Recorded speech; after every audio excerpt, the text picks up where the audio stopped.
The wedding day betrayal. The chapel was bathed in golden light as soft music echoed beneath the vaulted ceiling. Rows of fresh roses lined the aisle, their petals trembling slightly in the breeze that drifted through the open doors. Guests murmured quietly, faces glowing with expectation. All eyes turned as the string quartet shifted to the wedding march. Claire Bennett stood at the far end of the aisle, radiant in a flowing ivory gown. Her chestnut curls were pinned with delicate pearls, and her soft brown eyes shimmered with nervous joy. Her father gently squeezed her arm, and she took her first step toward the man she thought would be her forever. Ethan Rhodes stood at the altar, but something in his stance felt off. His shoulders were stiff, hands clenched in front of him. His blue suit was perfect, tailored just as Claire liked, but his eyes kept darting toward the guests instead of watching her. There was no smile, no warmth in his gaze. Claire didn't notice. Not at first. Her heart was pounding too loudly. This was the happiest day of her life, and she was marrying the man who had once crossed a crowded bookstore just to ask about the novel she was reading. Ethan had been charming, patient, and driven. He had proposed under a starlit sky in Santorini. They dreamed of a quiet life, a family, building something together. But when she reached the altar, something cracked. Ethan didn't take her hands. Instead, he turned slightly, his jaw tight. I can't do this," he said, voice barely above a whisper. A ripple of confusion swept through the chapel. Claire blinked. "What?" Ethan looked past her, scanning the seated guests. His eyes landed on someone. Sienna Moore, a striking woman with red lips and a crimson dress that barely played by the rules of wedding etiquette. Sienna raised one elegant brow, and the faintest smile touched her lips. "I'm sorry," Ethan said, louder now. "I thought I was ready. I thought this was right. But it's not." Claire's breath caught in her throat. The room seemed to tilt. "You're joking," she whispered. Ethan took a step back. "I didn't mean to hurt you. I just can't lie anymore. I'm in love with someone else." Gasps echoed from the pews. Claire felt the world collapse inward. She stared at him, at the man she had trusted with everything, and watched as he turned his back on her, walked down the aisle he was meant to carry her through, and stopped beside Sienna. No one moved. No one understood. Sienna stood gracefully, slipped her hand into Ethan's, and the two of them walked out, side by side, like it had been their wedding all along. Claire's knees buckled. Her father caught her just before she fell. The chapel erupted, some guests shouting in disbelief, others rushing to her side. Phones buzzed, a few cameras still rolling. Somewhere, someone was crying, but all Claire could hear was silence. Deafening, cruel silence. James Carter, her childhood friend who had flown in from abroad, was the first to reach her. "Claire," he whispered, crouching beside her. "I'm here." She didn't answer. Her hands trembled. Her bouquet slipped from her fingers and scattered across the marble floor like pieces of a broken dream. Outside, a sleek black car drove off with Ethan and Sienna inside. Claire sat on the cold floor of the chapel, her dress pooling around her like a memory she could no longer claim. Her eyes were dry, not because she wasn't hurt, but because the pain was too sharp, too sudden to even summon tears. That night, headlines would buzz. Groom leaves bride at the altar for another woman. Social media would feast on the drama. But none of that mattered to Claire. All she knew was that the man who once promised her forever had chosen someone else, and done it in front of the world. The betrayal wasn't just in his leaving. It was in how easily he did it, how prepared he seemed, as if she'd never mattered at all. And somewhere in the back of her mind, through the heartbreak and humiliation, one small, quiet question began to grow. Who am I without him? She didn't know yet, but she would. A glamorous mistake. Ethan leaned against the balcony railing of a luxury high-rise apartment in downtown Manhattan, watching city lights flicker like stars fall into earth. Sienna's laughter drifted from inside, high, breathy, and just a little too rehearsed. Her perfume lingered in the air, sharp jasmine mixed with smoke. 2 months had passed since the wedding debacle, but Ethan had convinced himself he'd made the right choice. Claire had always been safe, predictable, sweet, yes, but her world was small. She painted, volunteered at the library, dreamed of a cottage and Sunday morning pancakes. Sienna, on the other hand, was alive. She sparkled. She moved through rooms like she owned them. And when she looked at him, Ethan felt powerful. At least at first. Behind him, music pulsed from Sienna's speakers, and she twirled barefoot across marble floors in a satin robe, sipping wine. "You're brooding again," she called. Ethan forced a smile and turned. "Just thinking." "Dangerous habit," she teased, lounging on the couch and pulling him down beside her. Her red nails traced his jawline. "Still stuck on that little church girl." He stiffened. "She's not." "Don't," Sienna said, voice hardening. "You told me you were done with that life. With her." "I am," he said, though the words felt like ash in his mouth. He remembered Claire's face the moment he walked away. It wasn't anger that haunted him.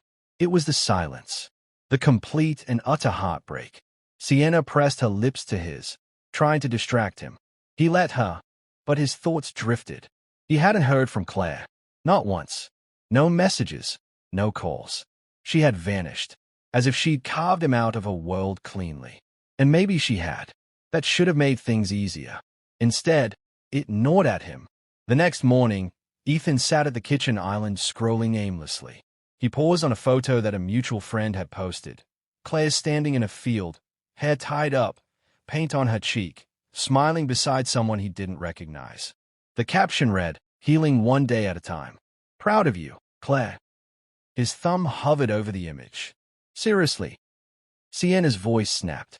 She leaned over his shoulder. "You're still stalking your ex." "She's not my ex," he muttered. Sienna laughed coldly. "She was never your equal. That's why you left. Remember? She bored you. You wanted more." Ethan looked at her. For the first time, the glamour in her face seemed thinner, like makeup washed off in rain. Her charm, once magnetic, now felt performative, and he was beginning to realize how much of her affection was tied to attention, his or his. "Maybe I didn't want more," he said quietly. "Maybe I just didn't know what I had." Sienna blinked, then narrowed her eyes. "Don't get sentimental, Ethan. You're not that guy anymore." He stood and walked to the window, jaw clenched. His reflection stayed back, well-dressed, successful, hollow. There had been passion with Sienna, yes. Nights of champagne and whispered promises. But no peace. No quiet Sundays.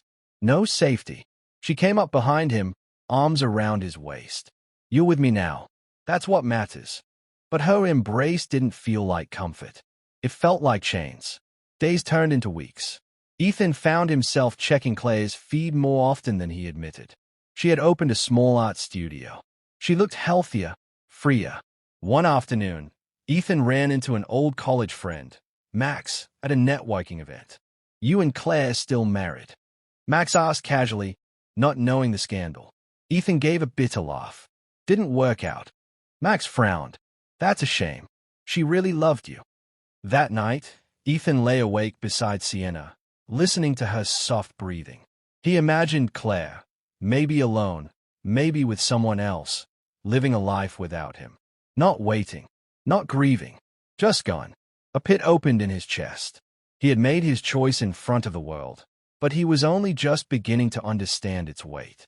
And maybe, just maybe, he had chosen wrong. The woman he left behind. Claire stood at the window of her small apartment, brush in hand, staring at the morning light spilling across the wooden floor. The silence was different now, no longer heavy with sorrow, but gently quiet, like the stillness after a storm. She dipped the brush into cerulean blue and dragged it across the canvas in long, sweeping strokes. 6 months had passed since the wedding. Or rather, the non-wedding. In the beginning, she couldn't breathe. The betrayal had sliced too deep, too publicly. Strangers had dissected her heartbreak online, in comments and reposted videos. Some pitied her, others mocked. But none of it compared to the pain of seeing Ethan walk away without flinching. She had shut the world out, retreating into darkness. No calls, no visitors. Only James had dared to knock, and then, only once. "I'm outside," he had texted gently, "if you want company. If not, I'll leave you a coffee anyway." He had kept doing that. Every few days, dropping off coffee or warm soup, sometimes a note with a line of poetry or a silly drawing. He never pushed, never asked for anything. And slowly, like thawing earth, Claire began to let light in. One afternoon, she stepped out and joined him. They sat on a park bench in silence, watching the wind dance through the trees. No mention of Ethan, no mention of pain, just air and space and the quiet rhythm of healing. It was James who encouraged her to start painting again. "I remember how you used to lose hours doing that," he said, before everything became about him. So, she painted. Not pretty things at first, just emotion. Rage in red, grief in gray, loneliness in charcoal. But something strange happened. People noticed. She posted one photo of her work online, and messages began pouring in. "Your art made me feel seen. This looks like how my heartbreak felt. Do you sell your work?" Claire blinked at the messages, stunned. She hadn't painted for recognition. She had painted to survive. With James's help, she rented a tiny studio space near the arts district. It smelled of old wood and turpentine. It was perfect. Her first gallery night was modest, just a handful of canvases on white walls, wine in plastic cups, and friends who clapped too loudly. But it was the first time Claire felt like herself again. Whole, not someone's almost wife.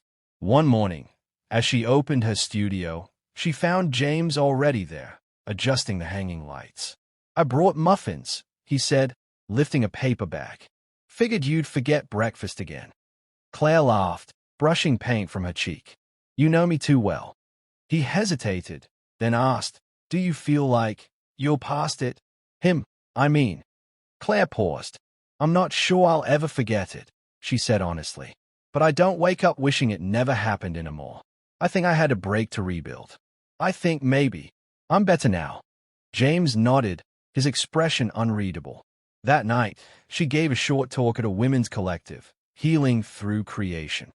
She spoke about loss, about shame, about the danger of tying your worth to someone else's love. After the applause faded, as she gathered her things, her phone buzzed. Ethan Rhodes. She stayed at the name for a long moment. Her breath caught. "Can we talk? Just once. Please." Claire's hands trembled, but her heartbeat stayed steady. She didn't reply. Instead, she looked up and saw James waiting at the door, holding her coat. She smiled, faint but certain, and walked toward him. Too little, too late. The cafe on Westbrook Street was quiet that morning. Rain tapped softly against the windows, and the scent of fresh pastries curled through the air. Claire sat at a corner table, her fingers wrapped around a warm mug of chamomile tea. She wasn't nervous, just curious. She had agreed to meet him, not for closure, but for confirmation. Ethan walked in 2 minutes late, still impeccably dressed, but there was a tension in his shoulders that hadn't been there before. His eyes, once sharp with ambition, now carried something heavier, like a man trying to outrun his own choices. He spotted her, hesitated, then approached. "Claire," he said gently, voice brittle. She nodded once. "Ethan." He sat down across from her, almost cautiously. The silence between them was thick, but Claire didn't rush to fill it. She watched him, studied him, not like a lover remembering, but like someone revisiting a story they'd already finished reading. "You look, well," he said, eyes scanning her face. "I am." He gave a soft, almost embarrassed laugh. "You're still honest." Claire tilted her head slightly. "What is it you wanted to say, Ethan?" He swallowed hard, glanced at the window, then back at her. "I made a mistake." There it was. "I thought I wanted more. Excitement, glamour, something different. But Sienna, she wasn't real. Everything was about appearances. Attention. The moment things got hard, she vanished." He paused, "And I kept thinking about you. About how safe I felt with you. About how peaceful it was to just sit beside you in silence. I miss that. I miss you." Claire didn't blink. "You humiliated me. You didn't just leave me. You did it in front of everyone I loved. You didn't hesitate." Ethan looked down, guilt blooming across his face. "I know. I was a coward." She nodded. "You were." He leaned forward. "Claire, I don't expect anything. I wanted to say I'm sorry. And if there's any chance to fix. There's not, she said gently, but firmly. Ethan froze. You're with him, aren't you, James? She didn't answer directly. Instead, she said, he showed up when everything fell apart. Not to save me, just to sit with me. That's all I needed. That's what love is. Quiet, steady, real. The kind that doesn't walk away when you're no longer shining. Ethan sank back in his chair, as if absorbing a blow. I don't hate you, Claire added. But I don't love you either. Not anymore. I love the man I thought you were. But he doesn't exist. He looked at her then, and for the first time, truly saw her, not the woman who waited at an altar, but the woman who had walked through the fire and rebuilt herself from ash. I hope you find peace, she said softly, standing. Ethan didn't follow. Outside, James stood beneath an awning, waiting. He offered her his umbrella with a quiet smile, and she took it, sliding her hand into his. They walked away together, the rain falling gently around them. Behind the cafe window, Ethan remained seated, alone, watching the woman he left behind disappear into a life he no longer belonged to. He had chosen excitement over loyalty, and now he understood. Some regrets come too late.